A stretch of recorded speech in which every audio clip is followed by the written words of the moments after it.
First at 5, we are working major developing news in the years-long 38 Studios case. Federal authorities have filed fraud charges over the failed deal. The civil complaint is against the state's Economic Development Agency and Wells Fargo. Eyewitness News was first to break the Securities and Exchange Commission's investigation back in 2013. Target 12 investigator Tim White broke the charges at noon. He's been combing through court documents all afternoon. He joins us now live in studio with the latest on what he's uncovered. Tim?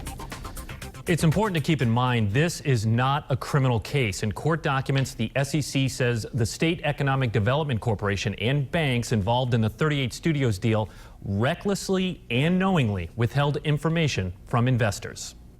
In a 29-page complaint, the SEC announced sweeping civil fraud charges against the state's Economic Development Agency, Wells Fargo, and others, saying they failed to tell investors 38 Studios wasn't going to get all of a now controversial $75 million taxpayer-backed loan, just $50 million. They write 38 Studios faced a known shortfall in funding. This omission was significant and rendered the offering document a misleading half-truth. The SEC also says Wells Fargo VP Peter Canava failed to disclose how much the bank stood to make from the deal. His lawyer tells Target 12 the SEC is trying to scapegoat a mid-level banker instead of focusing on the mistakes of Rhode Island politicians. I just found out about it today, just like you guys. Governor Gina Raimondo calls the latest developments disappointing. That's in the past. Let's get to the bottom of it. It was a terrible mistake. We never should have done it. Let's get to the bottom of it, but let's move on, and let's get Rhode Island ready for the future. Also announced today, former EDC head Keith Stokes and his deputy director J. Michael Saul settled with the SEC without admitting guilt, agreeing to pay a $25,000 fine. Stokes' lawyer says in a statement he is pleased that this matter is resolved and looks forward to putting all of this behind him and moving on with his life and career. A spokesperson at Wells Fargo tells me they are going to fight this in court. Now, the EDC issued a statement that they are reviewing the complaint and are going to continue to try and recoup money from for taxpayers in a civil suit that is ongoing. Coming up, new at 6, what this latest development could mean to taxpayers. Mike, Shannon?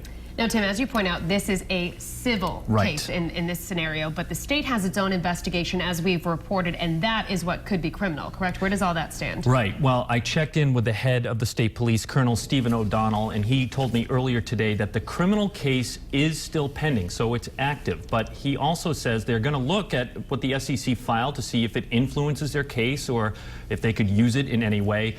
He wouldn't give me a timeline as to when they would reach the end of their investigation, but I do know they have been talking to the Attorney General's office all along. So it is ongoing and it's very active. All right, Tim White, thank you so much. The SEC files fraud charges over the 38 Studios deal. It was a story Eyewitness News first broke on WPRI.com, and that was first breaking at noon.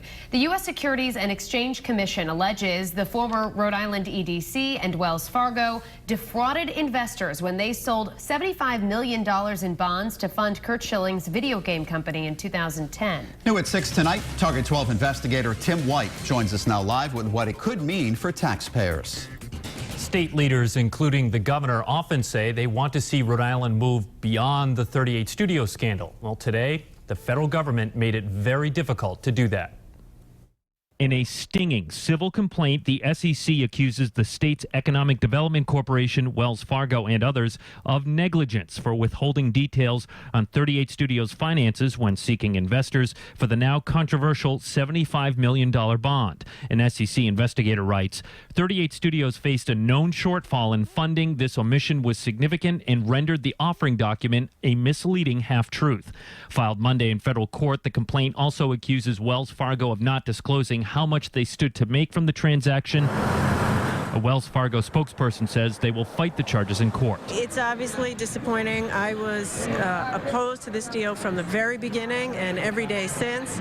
And also, we need to get to the bottom of it. The complaint asks the judge to levy penalties, which could mean a financial hit for the EDC and taxpayers. Potentially. You know, I just heard about it today myself, so I need to look into it. At the same time, we're pursuing our lawsuit vigorously. I want to make sure we get back every penny of taxpayer dollars that we we can. So it's all in the mix. A lawyer for a vice president at Wells Fargo tells Target 12 the SEC is trying to scapegoat a mid-level banker instead of focusing on the mistakes of Rhode Island politicians. Also announced a settlement with former EDC head Keith Stokes and his deputy director J. Michael Saul. They must pay a $25,000 fine, but they don't admit guilt. The EDC says in a statement they are still reviewing the complaint and they are moving ahead with the state's lawsuit against architects of the deal. Now, again, Mike and Shannon, this is a civil suit, but the head of the state police tells me they are still working a totally separate criminal investigation. Now, you first reported the SEC was looking into the deal back in 2013. You've been going through all the documents today. Did they uncover anything new?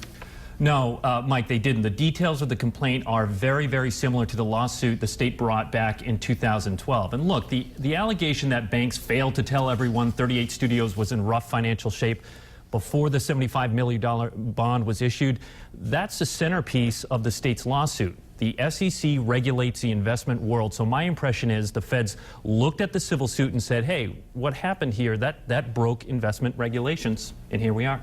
All right, Target 12 investigator Tim White, thank you so much.